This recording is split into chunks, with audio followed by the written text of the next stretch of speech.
കുറച്ച് ദിവസത്തെ ട്രിപ്പൊക്കെ കഴിഞ്ഞ് നമ്മൾ തിരികെ വീട്ടിലെത്തിയപ്പോൾ നമ്മുടെ റോസാ ചെടികളൊക്കെ ദേ ഇതുപോലെ പൂവിട്ട് നിൽക്കുകയാണ് കേട്ടോ.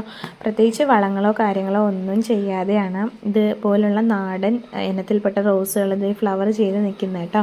കുറേയൊക്കെ പൊഴിഞ്ഞു പോയി, പൂത്തിട്ട് പൊഴിഞ്ഞു പോയോ കേട്ടോ. അപ്പോൾ ഇത് നമ്മുടെ വയലറ്റ് റോസാണ്. അപ്പോൾ അതൊക്കെ ഒന്ന് ജസ്റ്റ് കട്ട് ചെയ്ത് വിടുകയാണ് കേട്ടോ.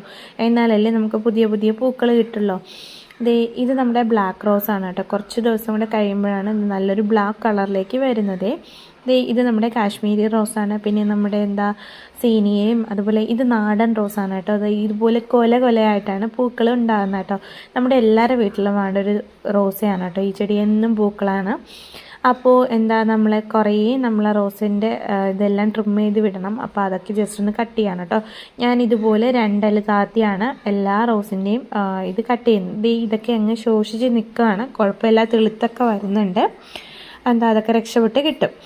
അപ്പോൾ ഇതൊക്കെയാണ് കേട്ടോ നമ്മുടെ ഗാർഡൻ്റെ ഇപ്പോഴത്തെ അവസ്ഥ കേട്ടോ. നമ്മളൊരു ട്രിപ്പൊക്കെ പോയിട്ട് വരുമ്പോൾ ഇതായിരിക്കുമല്ലോ അത്യാവശ്യം നന്ന കാടൊക്കെ പിടിച്ച് അങ്ങനെ ഇരിക്കുകയാണ്. ഇനി ഇതൊക്കെ ഒന്നേന്ന് വൃത്തിയാക്കി വരണം. അപ്പോൾ ഞാൻ അമ്മയെ ഏൽപ്പിച്ചിട്ടാണ് പോയത് കേട്ടോ. നമ്മുടെ വെള്ളമൊക്കെ അമ്മയാണ് ഒഴിച്ചത്. ഇത്രയാണ് കേട്ടോ ഇന്നത്തെ വിശേഷങ്ങൾ.